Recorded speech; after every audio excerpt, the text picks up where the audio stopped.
이렇게 시간을 내주셔서 감사합니다. 아유, 감사합니다. 이게 음성 타임즈에서 저희까지 방문해 주시고 환영합니다. 아, 감사합니다. 오늘 바쁘신 시간을 내주셨는데 저희가 뭐 4가지 정도 의장님께 여쭤볼 말은 많습니다만 한 4가지 정도만 좀 축약해서 의장님 고견을 좀 듣고 싶어서 이렇게 취재를 요청하게 됐습니다. 네. 보내주셔서 감사드립니다. 먼저 이번에 6.13 지방선거 결과 제8대 음성군의회는 총 8명의 의원 중에 7명의 의원들이 초선 의원들과 그 다음에 유일하게 3선 의원으로서 당선하셔서 제8대 음성군의회가 새롭게 재편되었습니다.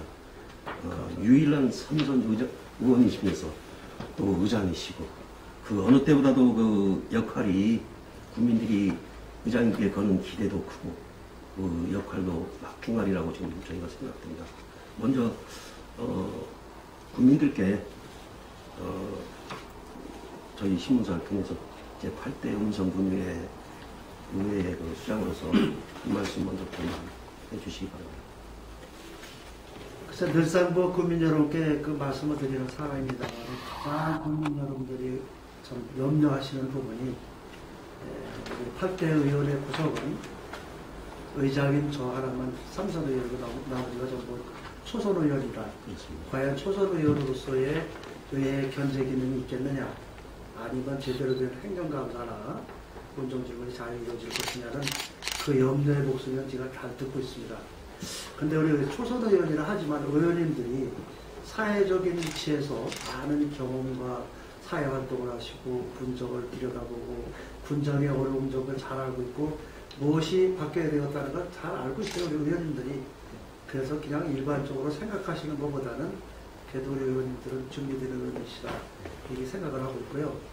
그래서 이제 저도 그 의원님들에게 무엇인가 좀 도움을 주기 위해서 하나의 선배 의원으로서 함께 같이 의정을 잘 끌고 나가자는 그런 염려의 뜻도 있고 잘해보겠다는 생각도 있어가지고 제가 그 책자를 좀 만들어갖고 우리가 항상 그 행정용어라는 게 굉장히 좀 이상하죠. 네, 그렇죠. 네, 지위가 뭐냐, 아니니까. 제목이 뭐냐, 뭐 이렇게 계의가 뭐냐, 제의가 뭐냐 이렇게 있는데 그런 모든 것들을 총망라한 그 자료집을 제가 만들었습니다. 그래서 의원님들한테 배포를 해주고 또 교육도 좀 시켰고. 의장님께서 개인적으로 예, 준비하신 거니까. 그렇게 하고 이제 또 그 의원님들이 가장 우리가 이제 할 수 있는 것이 행정사무감사, 군정질문 뭐 이런 것이 있습니다만 그 현안 사업들을 하나하나 군정질문을 할 때도 군정질문이 어떤 책자에 있는 것도 아니고 짜여지는 것은 아니다. 항상 주민들과 대화 속에서 거기서 얻어지는 것을 가지고 관계 실과에 물어봐서 문의를 해서 잘못되고 그릇된 점을 우리가 파헤치고 시정할 건 시정하고 건의할 건 건의해야 되는 그런 입장에 대한 그 기법, 또 행정사무감사도 가서 주민들 생활 속에서 함께 하다가 보면은 주민들이 이게 제도적으로 좀 뭐가 잘못됐다, 이거 불편스럽다, 어떤 농사를 짓는데 이게 상당히 불편한데 이런 걸 갖다 좀 의회에서 이렇게 좀 참 합리적으로 좀 해줬으면 좋겠다 해서 이제 그런 것들을 의원들한테 이제 총망라한 그것이 있고요. 그걸 제 자체로 내 경험을 토대로 지나간 이전의 그 경험을 토대로다가 파워포인트로 만들어가지고 이렇게 했습니다. 해갖고 아마 의원님들이 그거를 가지고 아주 열심히 지금 연구하고 노력하는 그 모습은 아마 제가 3선을 하도록 그 모습을 볼 수가 없을 정도로 잘하고 계시다. 또 가장 걱정하시는 거는 우리가 이제 그 상대적인 민주당이 많고 자유한국당이 2명밖에 안 되기 때문에 어떤 쏠림 현실이 되지 않겠느냐. 그거는 크게 걱정 안 하셔도 될 거라 알고 있습니다. 이미 알다시피 우리 기초의원들이 어떤 정당을 떠나서 지금 이렇게 하고 있지. 먼저 번 같은 경우에는 뭐 자유한국당에서 독선적으로 이렇게 뭐 할 것도 아무것도 없고 다 민주당이랑 함께 갔던 것이 우리 기초단체의 일이라고 생각해서 그렇게 많이 걱정하시는 것만큼 더욱더 노력하고 연찬을 해서 우리 국민들의 부흥에 이바지하도록 열심히 노력하겠습니다. 믿어주십시오. 이번에 그 4번의 그 임시회가 기획됐지 않습니까? 그 과정을 저희가 쭉 취재하는 과정에서 좀 느꼈던 게 너무 이제 열정적으로 하시다 보니까 이게 마치 음성군의회가 그 지역을 민원하는 민원 창구 역할을 하는 게 아닌가 그런 우려가 조금 저희가 좀 들었고요. 또 그러다 보면 집행부를 감시하고 그 적정 예산을 심의하고 이런 본질적인 의회 역할은 좀 약화되는 게 아닌가 그런 우려를 좀 받았습니다. 그 내용은. 이제 민원 창구 예, 역할을 한다고 예. 이렇게 걱정을 하시는데 예. 저는 그거 자체도 하나의 의정 활동의 과정이거든요.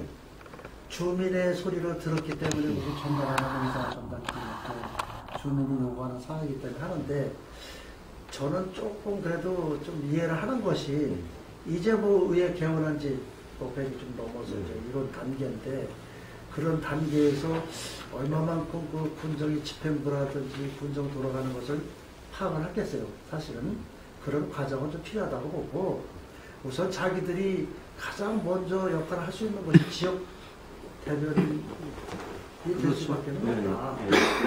지역 주민들하고 자주 대화를 하다 보니까 문제점 있는 걸 자꾸 얘기를 하다 보니까 어떤 그 민원 창구 역할만 하는 것 같은데 그것도 하나의 의정 활동의 과정이라고 저는 생각하거든요. 이제 그런 과정 속에서 새로이 얻어지고 새로운 폭넓게 음성으로 전체적으로 아울러 갈 수 있는 그런 것이 자꾸 이제 연마가 돼가지고 그러고 나서 이제 또 의정 활동이 되는 건데 지금까지는 이제 그런 거를 조금 내부에서 봤을 때는 내 지역에 그저 민원만 이렇게 그렇죠. 연락하는 예, 그렇게 그런 우려가 좀 있습니다. 그래서 이제 좀 있어서. 그러한 그 역할들이 뭐 잠재하고 있는 그런 느낌을 좀 주기 위해서 아마 내년 정도 중에는 우리가 이제 특수시청이 됐든 뭐가 됐든 이걸 한번 민원인을 그 맞이하는 어떤 민원 창구 역할을 하기 위해서 하루씩 교대 근무해서 이렇게 뭐 무슨 요일에는 어느 의원이 나와서 뭘 하고 그래서 그런 것도 한번 구상을 하고 있어요. 그래서 직접적인 그 음성군의 모든 민원을 받아들여서 그 민원이 해당 의원들한테 이렇게 전달이 돼서 그것도 하도록 하고. 그래서 이제 국민들이 좀 이제 그 기대하는 거는 그래서 지역구 의원이지만 그 지역을 떠난 다른 지역에서 벌어지는 일에도 현안에도 관심을 가져주기를 원하는 게. 그러니까 바로 그런 예. 역할을 하는 거죠. 예, 그렇죠.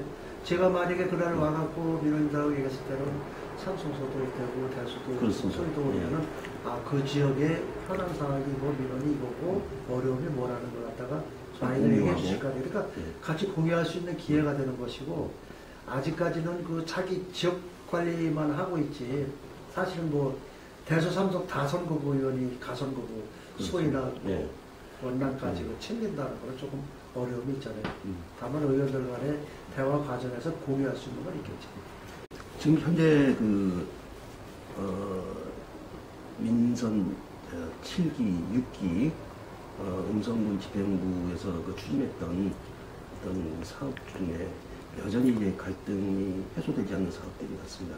예를 들면 이제 LNG 발전소도 역시 마찬가지 이제 군청 앞에 보면 반대하시는 분 또 추진 찬성하시는 분 그런 주민 간의 갈등이 있고 그것도 원남의 민선 6기 막판에 원남면 달궜던 광메탈 문제가 이번에는 생극에서 또 그 광메탈 공장 논란이 일어서요. 그런 갈등들이 이제 주민 간의 갈등이 아직도 여전히 있습니다. 또 사실 이제 의회의 역할도 이제 반드시 필요하다고 저희는 얘기해지거든요. 그래서 아직도 그 존재하는 그 다양한 갈등에 대해서 의장님으로서 어떤 좋은 바람직한 방안 무엇일까 의견이 있으시면 말씀해 주시죠. 굉장히 어려운 질문을 하시는데요. 조례를 제정해서 마련한 것이 갈등 예방에 관한 그 조례가 있습니다. 음성 조례에 그 제가 조례 제정을 하는데 이제 그 조례에 의해서 이번에 아마 음성 군수님께서도 그런 창구 역할을 좀 하려고 이렇게 노력을 하고 있는데 역시 반대층에서도 어떠한 대화의 장으로다가 좀 나와서 함께 해줘야 되는데 지금까지 그런 것이 없는 것 같아요. 제가 보기에는. 거기서 반대되는 데서도 어떤 일종의 전문가를 추천해달라면 내 식구를 좀 추천을 해서 이렇게 좀 뭔가가 이루어져야 되는데 전혀 이제 그런 것이 없는 것 같고 하다 보니까 좀 안타까운데 아마 교수님이 지금도 하여튼 그 중재위원회를 잘 해서 이제 몇 차적인 회의를 하고 뭐 얼마 있으면 또 하는 것 같은데 이걸 통해 갖고서 이제 좋은 결과가 맺어지라고 있고요. 그래서 아마 그 조례에 의해서 이렇게 하고 있으니까 좀 되겠다. 그전에는 그런 것도 없으니까 거기 갈등을 조정할 수 있는 어떤 근거 마련도 없었거든요. 지금은 이제 위원회가 됐든 그걸 갖다가 만들어서 할 수 있기 때문에 좋은 결과가 있으라고 보고 있고요. 실제 그 주민들이 느끼는 정도하고 그 예, 차이를 말씀하시는 거죠. 그렇죠. 예. 근데 이런 경우는 좀 있는 거거든요. 주민들이 그거를 민원을 해서 이제 음성군에 의뢰하면 음성군에서 그 당시에 와서 하는 게 아니고 시차를 두고 오거든요. 이거는 이제 본청도 본청이지만 각 읍면별로 이렇게 어떤 그 인원이 환경 관련된 그 환경 관련 그 담당 그 공무원이 이제 전담 공무원이 이렇게 확충되는 방안 같은 거 그렇다고 보니 고려. 그래서 그런 방안이 우리가 해갖고서 될 문제인지 모르지만은요. 그 조직 개표를 하는 것이 그 전에 그 읍면동 기능전환이라는 게 있었어요. 네. 읍면동 기능전환을 할 때 처음에는 읍면 마을의 이장 제도를 없앤다. 읍면동 기능전환을 한다. 그런 거였을 때는 저 그 기능전환을 할 때 모든 것이 이제 인원이 그 예를 들어서 옛날에 그 금화읍사업소 같은데 65명까지 있었어요. 65명까지 있을 때는 상수도 업무 별도, 청소 업무 별도, 이런 거 모든 걸 다 우리가 하다가 보니까 즉각적인 대응이 가능했습니다. 그렇죠? 그러면 이제 사회계, 나도 사회계장을 했죠. 사회계에 있을 때에 청소하는 아저씨들이 있고 직원들에서 20명 있었어요. 건설계가 있을 때 건설계도 상수도까지 포함해서 20명 있었다고. 정말 40명이거든. 나머지는 해서 60몇 명 정도 있었는데 읍면동 기능전환을 하면서 일부는 민간으로 넘어가고 상수도는 상수사업소 그리고 청소 업무는 위탁 민간업체 넘어가죠. 그렇게 하면서 그 환경직들이 읍면에 있었습니다. 그래서 환경직들을 다 돈으로다가 흡수하도록 그렇게 돼 있었어요. 그러니까 읍면에 있던 환경직들이 다 들어와서 그 사람들이 이제 그걸 커버하고 역할을 하겠다고 했던 거거든요.